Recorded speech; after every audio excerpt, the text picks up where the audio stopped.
From the Herbrooks National Hockey Center in St. Cloud, Minnesota, it's the wrap-up for October 23rd, 2021. I'm Todd Milewski. The Badgers lose 4-1 to St. Cloud State here on Saturday night. The Huskies get a 2-game sweep of the non-conference series and send the Badgers to 2-4 on the season. St. Cloud uses 2 power play goals and a shorthanded goal in the second period to take control of the game, and the Badgers' struggles in scoring at 5-on-5 continue. It stays at 5 even strength goals in 5 games, 6 games. 10 goals total, 5 at 5-on-5, 2 shorthanded, 1 power play, 2 empty net. Not a good breakdown, no matter how you want to look at it, for the Badgers. We knew that scoring was going to be difficult, maybe, entering the season after you lose everyone that drove the bus that way, really, in a lot of ways last season. And we're seeing that play out so far through 6 games. Even in the 2 wins last week against Army, one was a 1-0 game, one was a 4-1 game that was 2-1 until there were 2 empty net goals. So there are not easy answers to this for the Badgers. If you're looking at it, if you're coming here for ways that this turns around, I can't help you there. I'm sorry. That's one, that's not my job, but 2, also, I just don't know where the scoring comes from.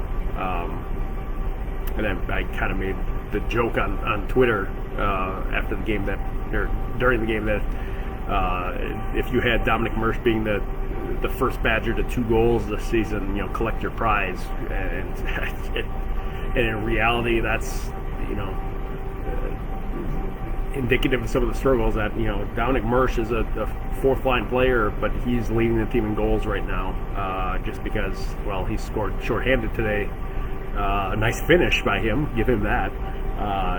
Jack Gorniak set up a nice play for him, and then kind of just a tap in at the back post, and he got it to a point where Jackson Castor, the St. Cloud goalie, wasn't going to get it.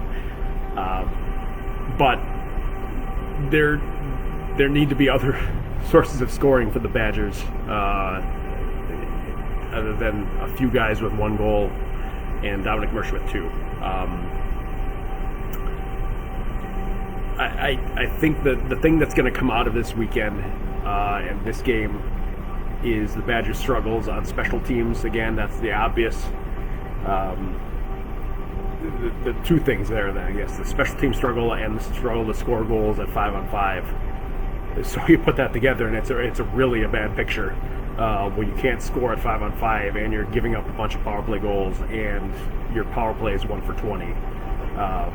That's a rough combination to try and win games with, and that's the reason why the Badgers are 2-4, and 2-4 may be generous given that Army may have really deserved to win one of those games last week based on how well their goaltender played. It to me was a stroke of fortune that the Badgers came out of there with 2 wins, especially after winning a 1-0 game. You've got to do a lot of things right, obviously, but you got to get some luck to win a game like that too, and they did. But this weekend, no such luck for the Badgers. This St. Cloud team is too good to offer any of that. Too veteran, too experienced, and that's against a Wisconsin team that has veterans, but I would not necessarily consider this team to be tremendously experienced. Yeah, they made an appearance in the NCAA tournament last season, but they got kind of bullied by an older, more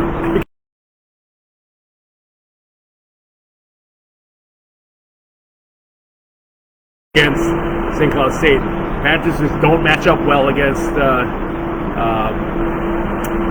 teams like that. That's my takeaway from these first few weeks of the season anyway, and going back to the end of last season too. And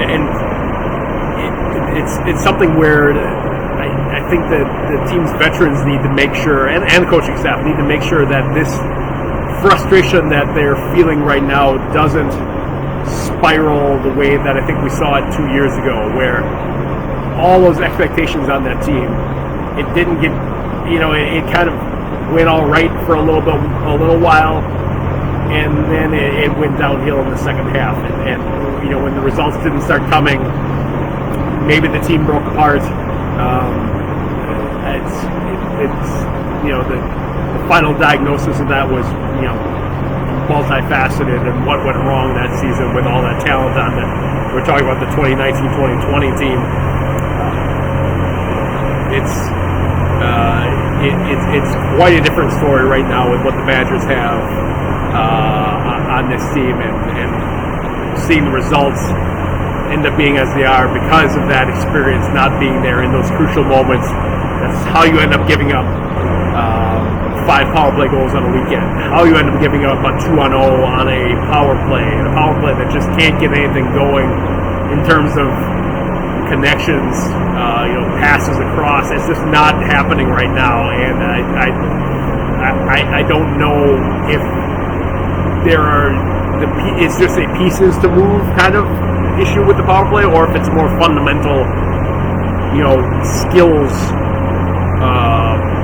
debate on what is the biggest issue for the Badgers on the power play. But we'll try and get into that in the next few weeks here. It's going to be even more of a challenge, obviously. Maybe not even more of a challenge, but a continued challenge with the Badgers playing Michigan next week in Ann Arbor Thursday and Friday, and then back home at the Kohl Center against Minnesota.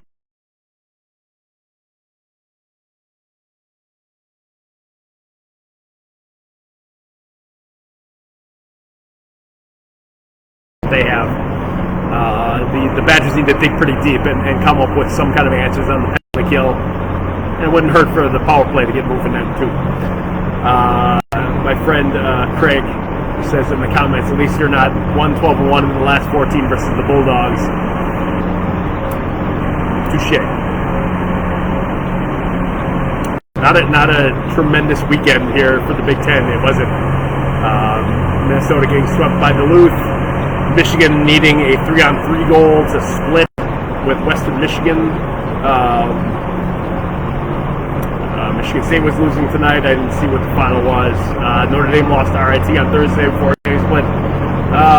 Things aren't looking great for a bunch of Big Ten teams getting into the NCAA tournament this year with the way that things have gone that way. But that's another story. We're going to wrap this up for the night. Thanks for joining me. We'll be back after Thursday night's game in Ann Arbor at Yost against Michigan. Hope you'll check out this game story on madison.com and what we have to come on madison.com. And make sure you check out our subscription offer. The digital subscription, $1 for 6 months, is still out there. So please take advantage of that and follow all of our coverage for the rest of the season. Have a good night, everyone. We'll talk to you next week.